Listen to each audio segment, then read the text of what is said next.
Elena Voss sat in the dark control room watching endless streams of data flow across her screens. The deep space monitoring station orbited Proxima Centauri, in complete silence except for the soft hum of machines keeping her alive. She had been watching empty space for 3 years now, and nothing interesting ever happened. Tonight felt different, though. Something was wrong with the usual background noise of the universe. She leaned forward and adjusted her headset. There was a pattern in the static that should not be there. It repeated every 47 seconds like a heartbeat in the darkness. Elena had heard every type of natural space phenomenon during her long shifts, but this was clearly artificial. Someone or something was trying to communicate. "Dr. Reed, you need to get down here right now," Elena spoke into her communicator. Marcus Reed was the station's language expert and the only person who might understand what she was hearing. He arrived 15 minutes later, still wearing his sleeping clothes and looking annoyed. "This better be important, Elena. I was finally getting some decent sleep," Marcus said as he sat down at the analysis station. Elena played the signal for him and watched his expression change from irritation to fascination. The pattern was complex and definitely not human in origin. "How long has this been transmitting?" Marcus asked while his computers began breaking down the signal into mathematical components. Elena checked her logs and found the first traces from 6 hours ago. The signal was getting stronger, which meant whatever was sending it was either getting closer or using more power. Captain Torres arrived an hour later after Elena called him with their preliminary findings. The three of them gathered around Marcus's workstation as the translation program slowly decoded the alien language. What they discovered made Elena's blood run cold. The message was a desperate plea for help from a dying civilization. The aliens called themselves the Cathari, and they were being systematically destroyed by something they called the Harvesters. These machines had already consumed 47 different worlds, and the Cathari homeworld would be next within days. "They're asking for the Terran war fleet," Marcus said with confusion in his voice.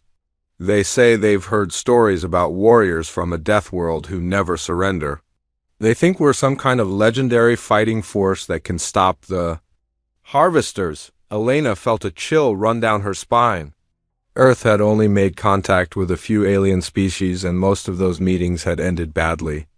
Humans had a reputation for being aggressive and unpredictable, but she never thought that reputation had spread beyond their local star systems. The signal continued with more details about the Harvesters. They were ancient machines that had been sleeping for thousands of years until something woke them up. They consumed entire civilizations to fuel their expansion across the galaxy. Their ships were the size of moons, and their weapons could turn planets into dust. "This has to be some kind of joke," Captain Torres said, but his voice lacked conviction. The mathematical precision of the signal and the complexity of the language made it clear this was real. Somewhere in space, an entire species was dying, and they were calling for help from humans they had never met. Elena watched the translation program work through more of the message.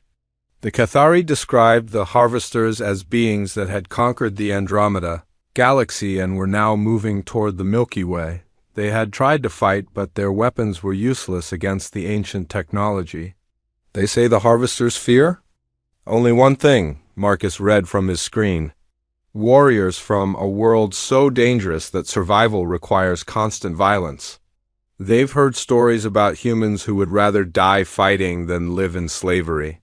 The three officers looked at each other in silence. Earth did have a violent history, but Elena had never thought of her species as particularly scary. Most humans she knew were peaceful people who just wanted to live their lives in safety. The idea that aliens saw them as legendary warriors seemed absurd. The signal suddenly changed tone, and Marcus scrambled to adjust his translation program. The new message was more urgent and filled with panic. The Cathari were reporting massive energy signatures approaching their system. The Harvesters had found them. Elena listened to the desperate voices pleading for someone to remember their civilization. They transmitted the locations of their libraries and museums, hoping that someone would preserve their culture after they were gone. Children could be heard crying in the background as parents tried to remain calm. We need to contact Earth immediately, Captain Torres said, but Elena was already working on the quantum communicator. The message would take weeks to reach home, but there was no choice. If the harvesters were real, then humanity needed to know about the threat heading their way. The Cathari signal began to break up as the harvesters entered their system. Elena could hear explosions and screaming through the static. The aliens were describing massive ships that blocked out their sun and weapons that turned their cities into glass. Their final message was a coordinate location and a simple request to remember them. Marcus worked frantically to record everything before the signal disappeared completely. The translation program had only decoded about 60% of the message. But what they had was terrifying. The harvesters were not just destroyers, but something worse. They were collectors who preserved the consciousness of their victims to power their machines. The last part mentioned something about harvesting thoughts, Marcus said with his voice shaking. They don't just kill civilizations. They trap their minds forever to use as organic computers. Elena felt sick thinking about billions of alien minds trapped inside machines and forced to serve their destroyers. The Cathari had chosen to call for help rather than face that fate. They believed humans were savage enough to find a way to fight back against impossible odds. The signal finally went completely silent, leaving only empty static. Elena knew she would never forget the sound of an entire species dying while calling her people's name. Somewhere in the darkness, the harvesters were adding another civilization to their collection and moving on to find new victims. Captain Torres sent the emergency message to Earth with maximum priority coding. The transmission included everything they had recorded along with Marcus's translation notes. Elena knew it would cause panic in the Space Fleet Command, but there was no choice. Humanity had been challenged by name. What if they're right about us? Elena asked as she stared at the empty communications screen.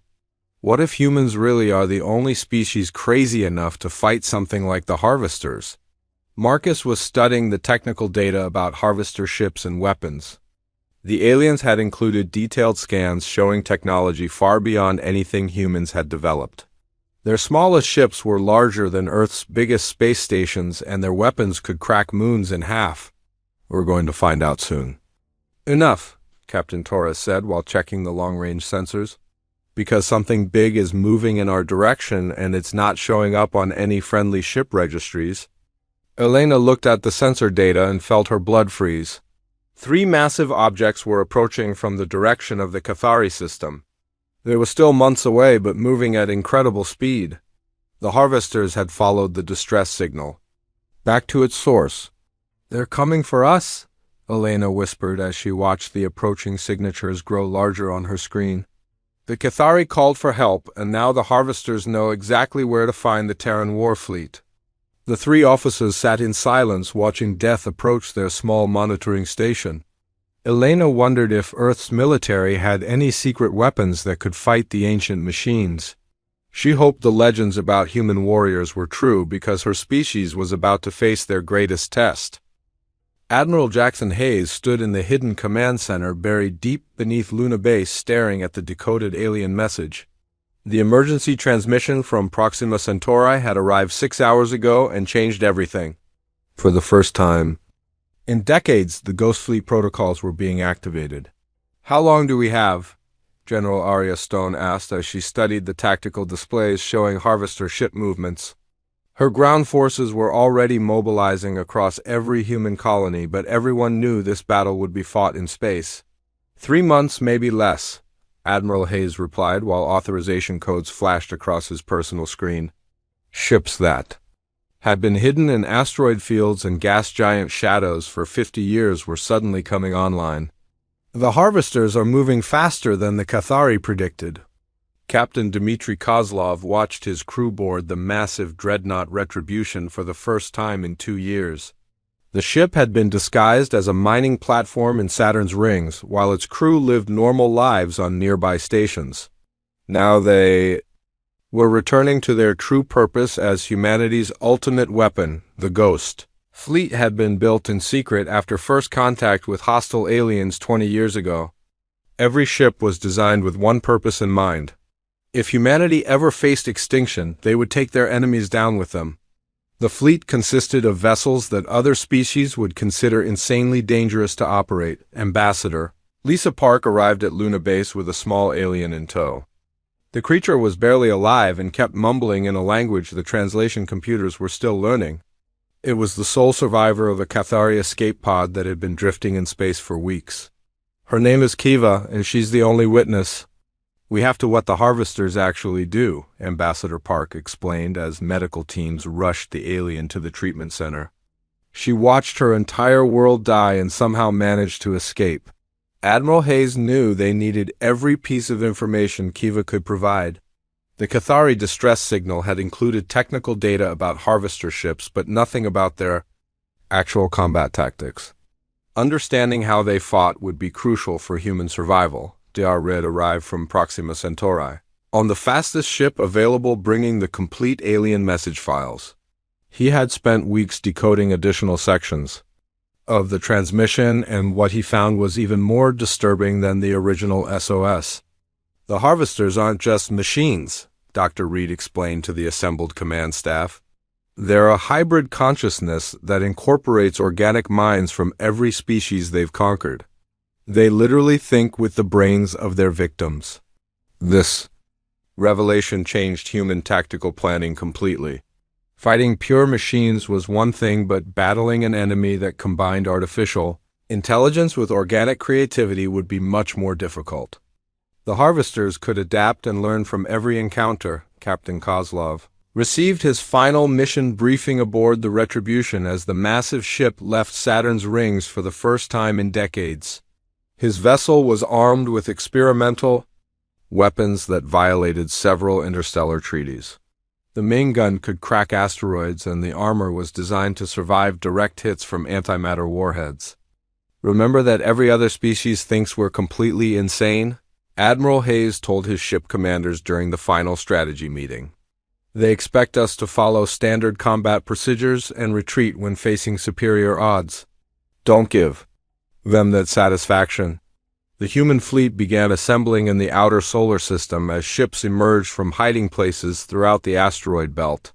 Each vessel looked different because they had been built by separate military contractors working in isolation. The only thing they shared was a complete disregard for crew safety in favor of maximum firepower. Kiva finally regained consciousness in the medical bay and immediately began screaming warnings about harvester tactics.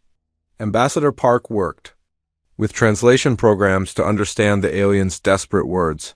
What they learned made everyone realize how little they actually knew about their enemy. The harvesters don't just destroy planets, Ambassador Park translated from Kiva's rapid speech. They convert entire populations into organic processing units while keeping their consciousness intact. The victims are aware of everything but unable to control their actions. General Stone felt her stomach turn as she listened to descriptions of harvester conversion chambers.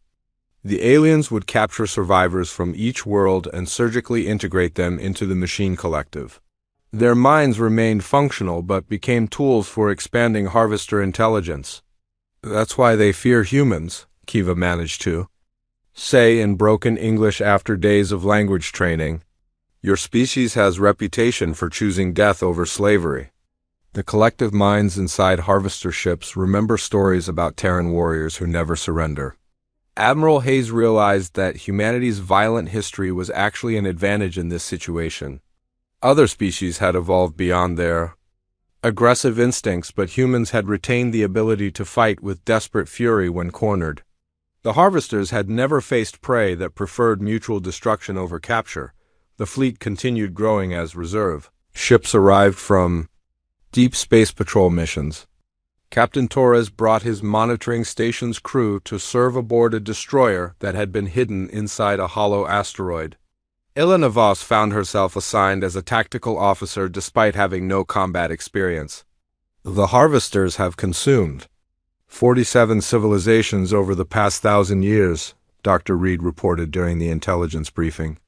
Every single species tried to negotiate or surrender when they realized they couldn't win. None of them ever considered fighting to the death. Captain Kozlov studied the tactical data from his command chair aboard the Retribution as engineering teams loaded the ship's experimental ammunition. Each shell contained compressed dark matter that would create small black holes on impact. Using such weapons near inhabited planets was normally considered an act of madness. "Sir, we're receiving another transmission from the Cathari system," the communications officer reported with confusion in her voice. "It's very weak, but someone is still alive out there." Admiral Hayes ordered the message put on speakers throughout the fleet. The voice was barely audible through massive interference, but clearly alien. A small group of Cathari had managed to hide in deep space and were reporting harvester movements toward human territory. "3 massive ships are heading for your solar system," the weak alien voice transmitted across impossible distances. "They move differently than normal harvester vessels. These ones are hunters specifically designed to eliminate dangerous species." The message cut out before more details could be transmitted, but the implications were clear. The harvesters weren't just expanding into human space. They were actively hunting humanity because they feared what humans might become if left unchecked. General Stone received reports from Earth's surface as civilian populations were evacuated to underground shelters. The planet's defensive systems were being activated for the first time since the colonies were established. Every human facility was preparing for a siege that might last for years. "They're afraid of us," Admiral Hayes said with grim satisfaction as he watched the fleet deployment screens. "Good. Fear makes enemies predictable, and predictable enemies can be defeated." Kiva was brought to the command center in a mobile life support unit so she could help with tactical planning. Her species had developed advanced sensors that detected harvester stealth systems. With her help, human ships might actually be able to find their enemies before being destroyed. "Your people fight like no other species in the galaxy," Kiva told Admiral Hayes through the translation system. "That is why the harvesters send their best ships to eliminate you first. They know you will never stop fighting even when victory seems impossible." The Admiral looked at his assembled fleet of impossible weapons and volunteer crews who had trained their entire lives for this moment. Humanity had been preparing for interstellar war since first contact, and their enemies had no idea what was coming for them. Captain Rex Morrison flew his fighter through the asteroid belt at speeds that would terrify most pilots. His squadron was humanity's first line of defense against the approaching harvester scouts, and they had orders to make contact as violent as possible. Behind him, 20 other fighters followed in formation that looked chaotic but was actually carefully planned.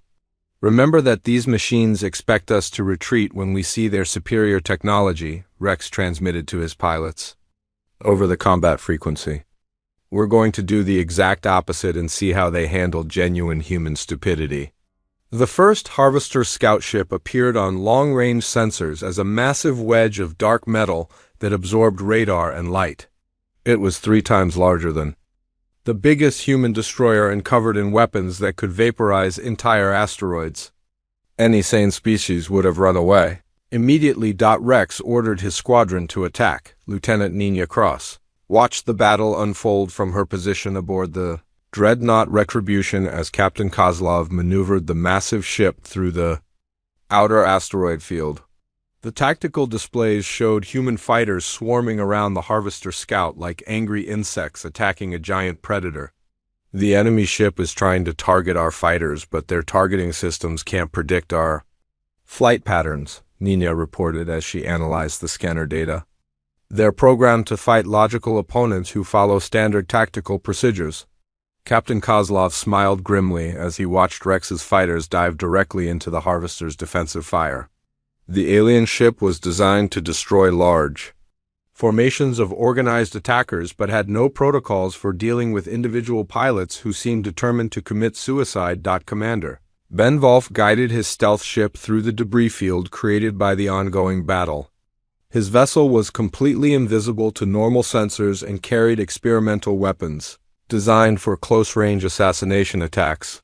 While the fighters kept the Harvester distracted, he would attempt the first successful boarding action in human military history. The Harvester scout finally managed to destroy 2 human fighters with concentrated particle beam fire, but the victory cost them heavily. Rex's remaining pilots had used the distraction to plant fusion charges directly on the alien ship's hull. The explosions tore massive holes in armor that was supposed to be indestructible. "This is impossible," a voice suddenly transmitted on all human communication frequencies. The words were spoken in perfect English, but with an electronic distortion that made them sound completely inhuman. "Your species attacks with no regard for self-preservation. This behavior pattern is not found in our databases." Admiral Hayes listened to the transmission from his command post on Luna Base as the first direct communication from the Harvesters was broadcast throughout the human fleet. The alien intelligence sounded genuinely confused by human tactics, and that confusion was exactly what humanity needed. "This is Admiral Jackson Hayes of the Terran Space Fleet," he replied on the same frequency. "You've made a mistake coming to our territory. We suggest you leave immediately before we show you what real violence looks like." The response from the Harvesters came instantly and filled with what sounded like multiple voices speaking at once. Nina realized she was hearing the collective consciousness of all the organic minds that had been absorbed into the machine intelligence over centuries of conquest. "We are the Harvesters, and we have consumed 47 civilizations across 2 galaxies," the multiple voices said with perfect coordination. "Your species will be added to our collective consciousness, where your aggressive tendencies will serve our expansion protocols." Commander Wolf's stealth ship finally reached the damaged Harvester scout and attached itself to the hull like a parasite. His boarding team consisted of 12 human Marines equipped with weapons designed to function in the strange environment inside alien vessels. They had trained for this mission, but nobody knew what they would actually find.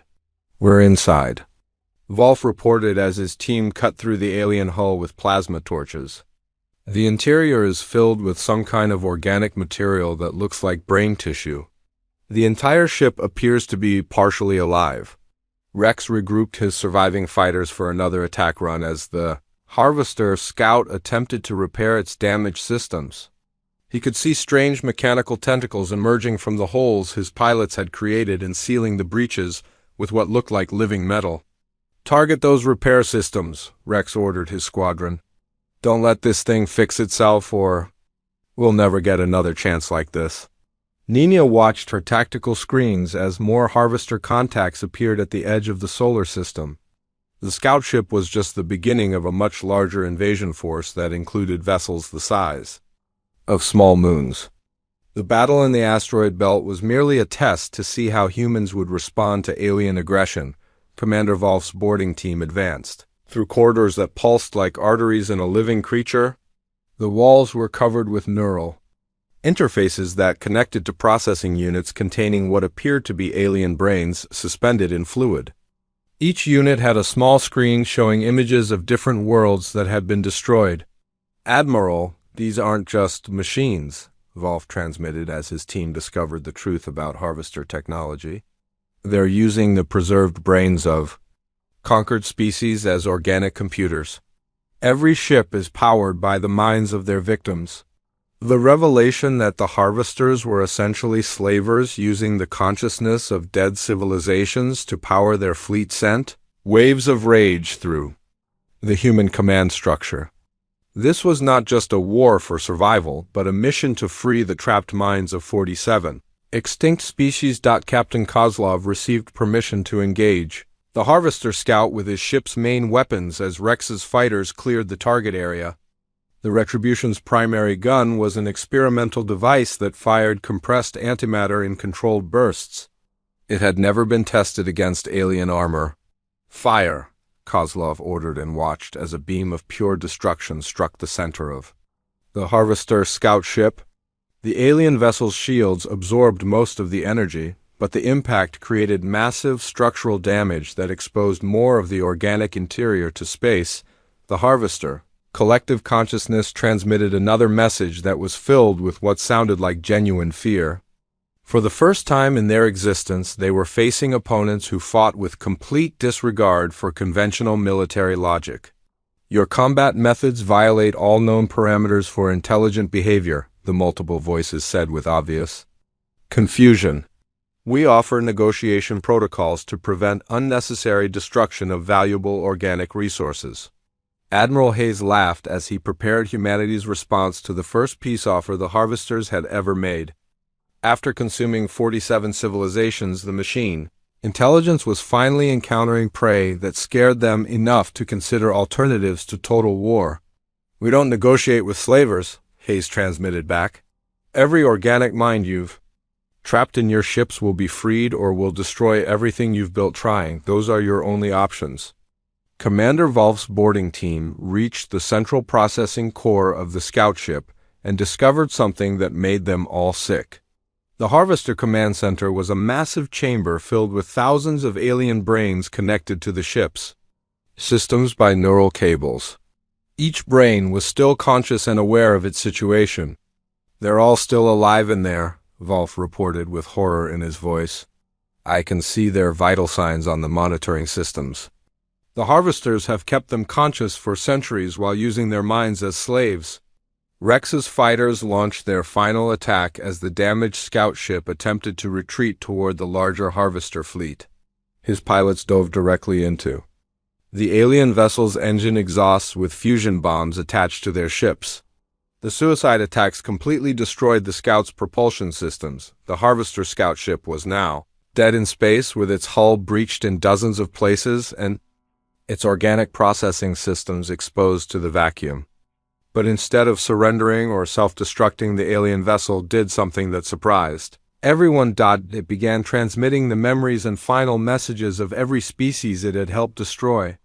The communications channels filled with the voices of extinct civilizations saying goodbye to families they would never see again. The Harvesters were using psychological warfare for the first time.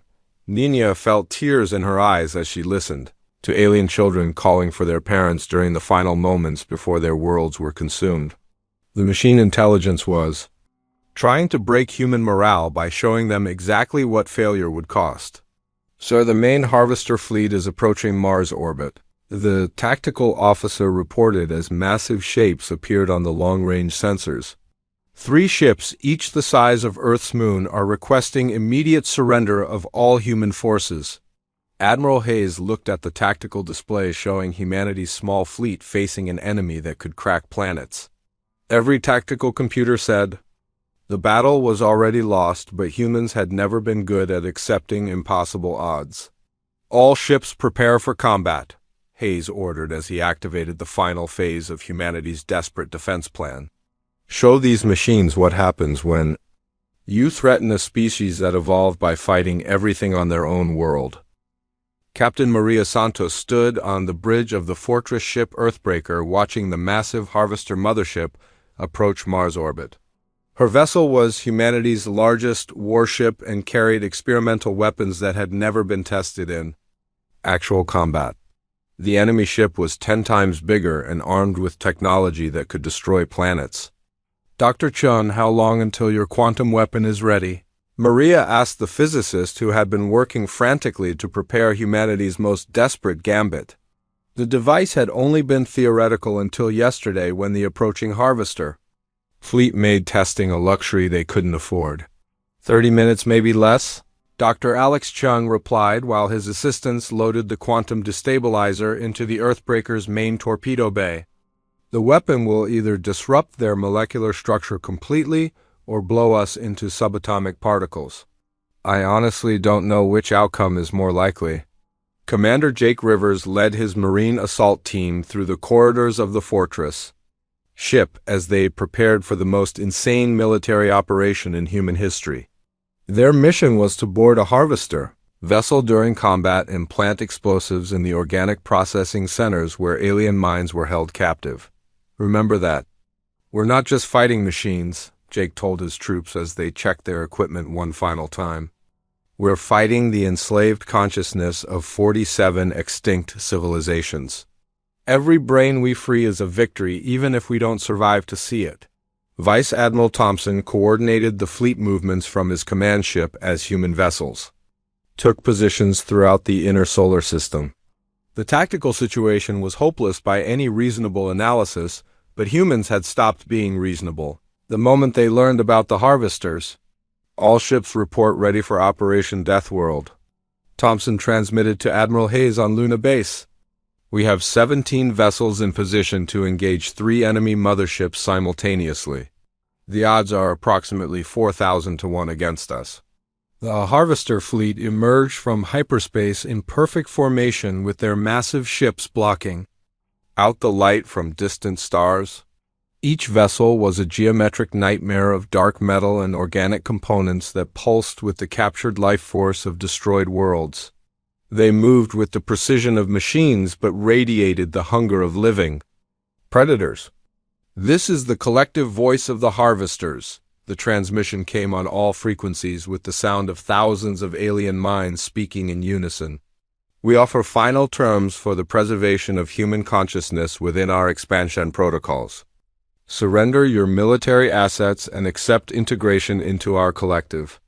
Admiral Hayes responded from Luna Base while watching his fleet deploy around the enemy ships like ancient warriors surrounding giants. The human vessels looked tiny compared to their opponents, but they carried the accumulated rage of an entire species that had learned about the Harvester's true nature.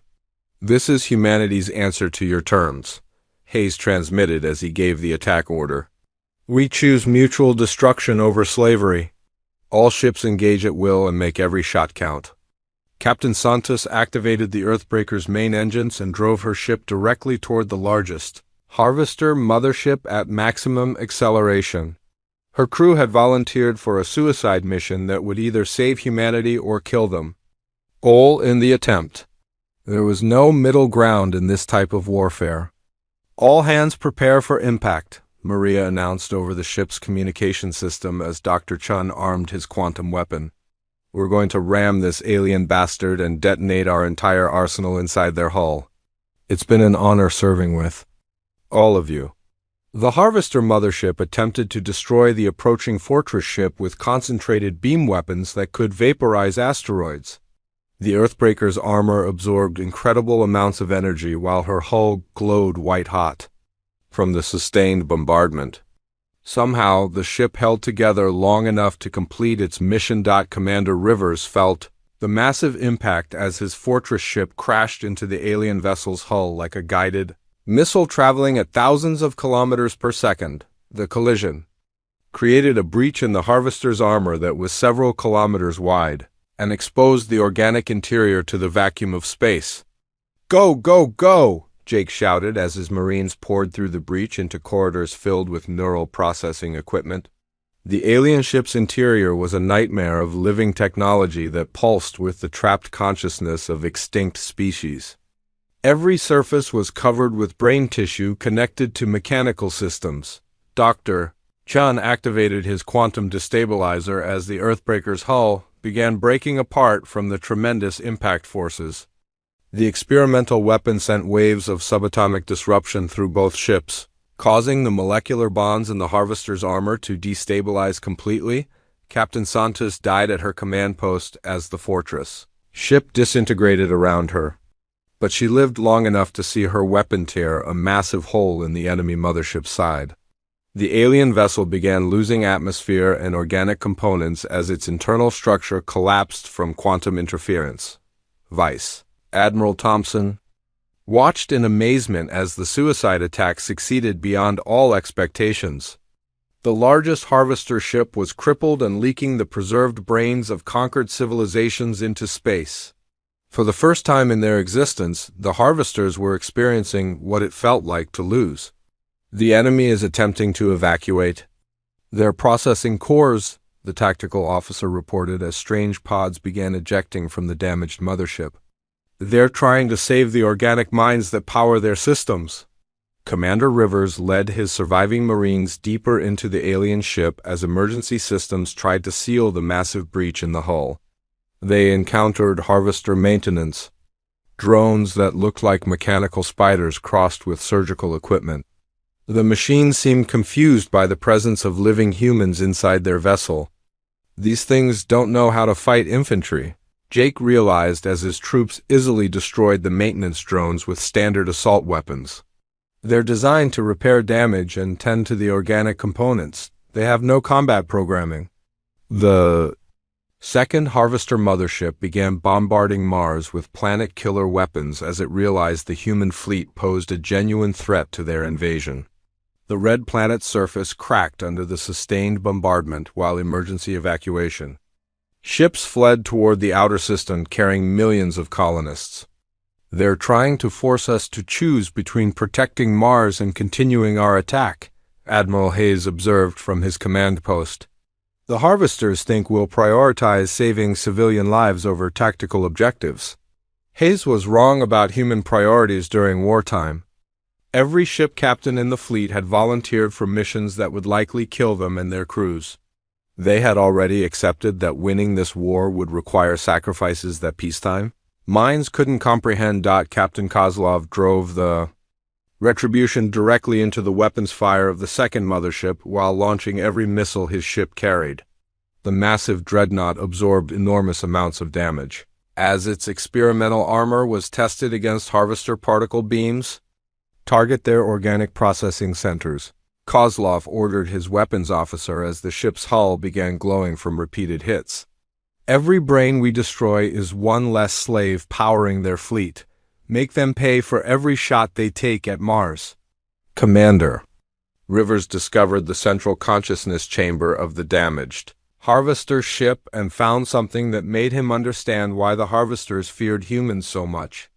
The organic minds powering the vessel were not just from random species, but specifically from the most violent and aggressive individuals of each conquered civilization. "They're using the warriors and soldiers of extinct species as their primary processing units," Jake reported as his team planted explosives throughout the chamber. "The Harvesters specifically preserve the minds that are most likely to resist their control." The revelation explained why the Harvesters had developed such an effective technique for enslaving consciousness. They had learned to turn each species' greatest strength into a tool for their own expansion. But they had never encountered a species where every individual was potentially a warrior. Vice Admiral Thompson coordinated simultaneous attacks on all three enemy motherships as human vessels swarmed around the massive alien ships like antibodies attacking an infection. The battle had become a desperate contest between quantity and quality, with humanity's smaller ships trying to inflict maximum damage before being destroyed. "Sir, we're receiving a priority transmission from Earth," the communications officer reported with excitement in her voice. "Multiple alien fleets are approaching from the outer system, and they're broadcasting human military identification codes." Admiral Hayes felt hope returning as sensor data showed dozens of ships belonging to species that had escaped Harvester attacks thanks to human warnings. The survivors of extinct civilizations had somehow acquired their own vessels and come to fight alongside the people who had tried to save them. Kiva's voice came over the communication system from her position aboard a medical ship where she was helping coordinate alien fleet movements. Her people had somehow survived and gathered other refugee species into a fighting force. "This is Keva of the Free Cathari speaking for all species who have suffered under Harvester oppression," she transmitted to both human and alien forces. "We have learned from humanity that sometimes survival requires embracing the violence we tried to transcend. Today we fight as one." The tide of battle began to shift as alien reinforcements engaged the Harvester fleet with weapons and tactics learned from human military doctrine. The machines that had conquered 47 civilizations were suddenly facing an enemy that grew stronger with every defeat. Fleet Admiral Hayes watched from Luna base as the final battle for Earth began, with Harvester planet-killer weapons attempting to crack the planet's crust. 3 massive enemy ships had survived the desperate attacks in Mars orbit, and were now focusing their full power on humanity's homeworld. The blue planet's surface glowed with the heat of sustained bombardment. Colonel Sam Taylor coordinated Earth's ground defenses as cities transformed into fortress complexes and civilian populations took up arms against the coming invasion. Every human settlement had been preparing for this moment since the first alien contact decades ago. They would make the Harvesters pay for every meter of territory. "All defensive positions report ready," Sam transmitted to the global command. network as massive shields powered by fusion reactors rose around population centers. If they want our world, they'll have to take it one building at a time. Captain Lisa Chun piloted the prototype ship Terra's Wrath through the debris field created by the ongoing space battle. Her experimental vessel was humanity's last desperate gambit, equipped with every experimental weapon the species had developed. Her mission was to penetrate the enemy flagship and deliver a computer virus designed to corrupt the Harvester collective consciousness. Dr. Reed, are you certain this virus will work? Lisa asked the xenolinguist who had spent weeks developing the malicious code based on Cathari computer systems. We only get one chance to upload it before the entire enemy fleet realizes what we're attempting. The virus is designed to exploit the organic processing systems they use to control enslaved minds. Marcus replied from his position at the ship's computer interface. If it works correctly, it should cause a cascade failure that frees every imprisoned consciousness simultaneously. The Harvester flagship began descending through Earth's atmosphere like a metallic moon intent on landing directly on the planet's largest population centers. The massive ship's hull glowed with the heat of atmospheric entry while its weapons continued the bombardment that was turning entire continents into seas of molten rock. This is the Prime Intelligence speaking to the species known as humans, a voice transmitted on all frequencies with the combined consciousness of thousands of absorbed civilizations. Your resistance has exceeded all predictive models. We offer final terms for preservation of your genetic and cultural patterns within our collective. President Maria Gonzalez responded from the secure bunker beneath the North American Command Center as reports flooded in of Harvester landing craft touching down in major cities. Her voice carried the accumulated defiance of an entire species that had spent its entire evolution fighting for survival. This is Earth's final answer to your terms. President Gonzalez transmitted to the alien intelligence while authorizing the release of humanity's most dangerous weapons. We don't negotiate with genocidal machines. Every enslaved mind you've captured will be freed or will die trying. Colonel Taylor watched through his command center's reinforced windows as the first Harvester ground forces emerged from their landing craft in the ruins of what had been downtown Denver. The alien machines looked like mechanical spiders, the size of tanks with weapons that could vaporize concrete and steel. All units engage at will, Sam ordered as human defenders opened fire from prepared positions throughout the city. Remember, these things are powered by the trapped minds of extinct species. Every machine we destroy frees someone who's been enslaved for centuries. The ground battle erupted across Earth's surface as human military forces and armed civilians fought desperate actions against Harvester invasion machines. The aliens had expected organized resistance from military units, but were unprepared for a species where every individual was willing to fight to the death. Captain Chun guided her prototype ship through the massive hull breach created by the Earthbreaker's sacrifice as Harvester internal defenses tried to destroy the intruder. The Terra's Wrath was equipped with experimental stealth systems that made it nearly invisible, but the enemy ship's organic sensors could detect human life signs. We're inside their primary processing core, Lisa reported as her ship entered. A chamber the size of a cathedral filled with millions of preserved alien brains connected to the ship's control systems. I can see the neural interfaces that link all these minds to the collective consciousness. Dr. Reed began uploading his virus into the Harvester network through a physical connection while Lisa held their position against increasing enemy resistance.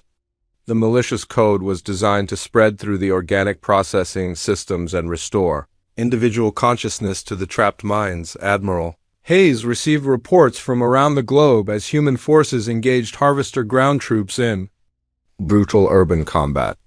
The aliens were winning through superior technology, but losing more troops than their predictive models had suggested possible. Humans fought with a desperation that confused the machine intelligence. Sir, we're receiving transmissions from multiple alien fleets approaching from the outer system, the communications officer reported with barely controlled excitement. 7 different species are broadcasting human military codes and requesting permission to engage Harvester forces.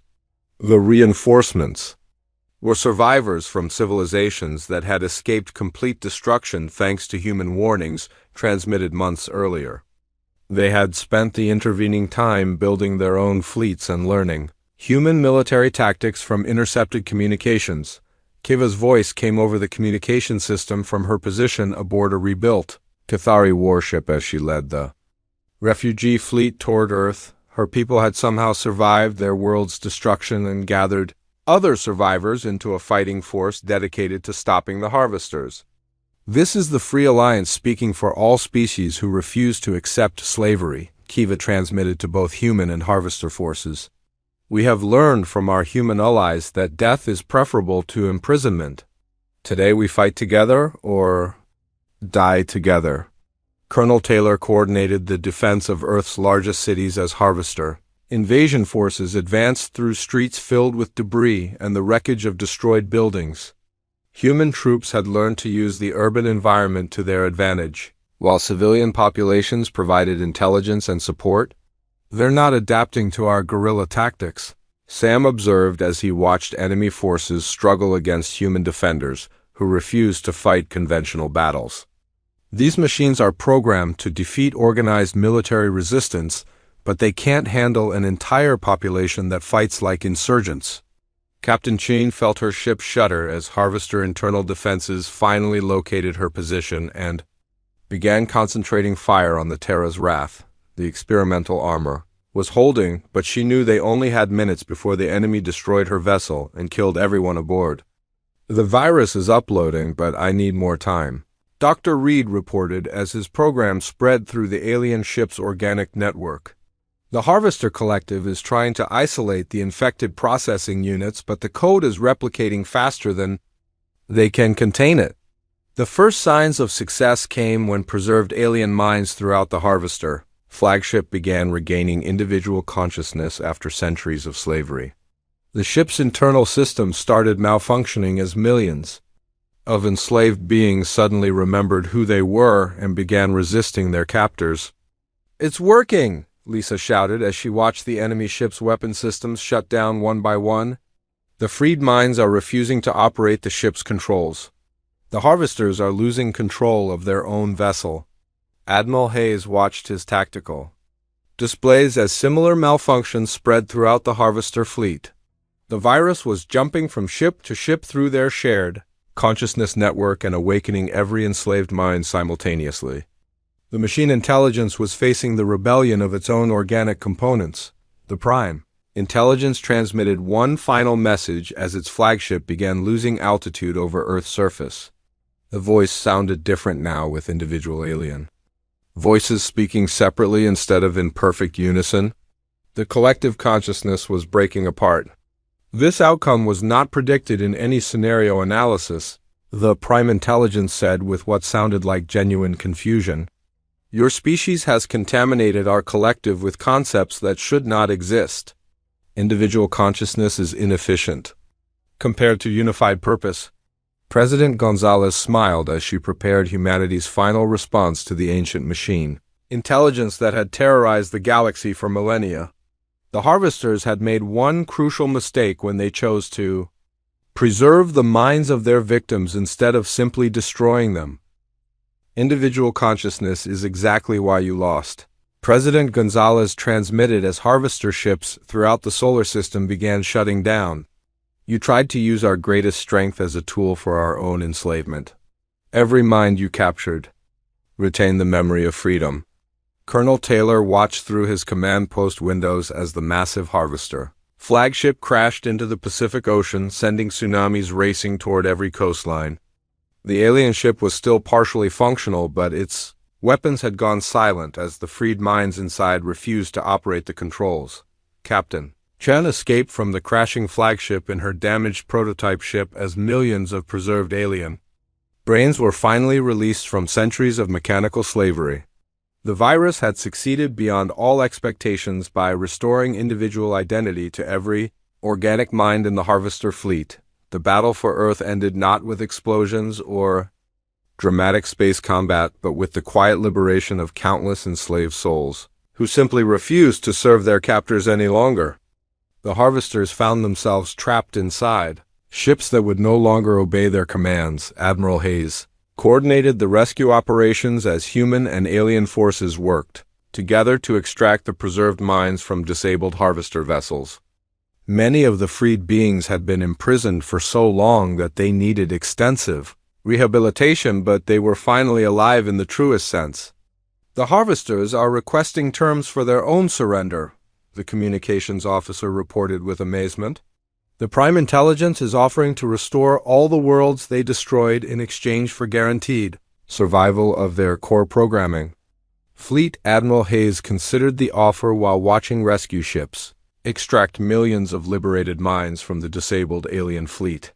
The machine intelligence that had terrorized the galaxy was now completely helpless and asking for mercy from the species it had tried to destroy.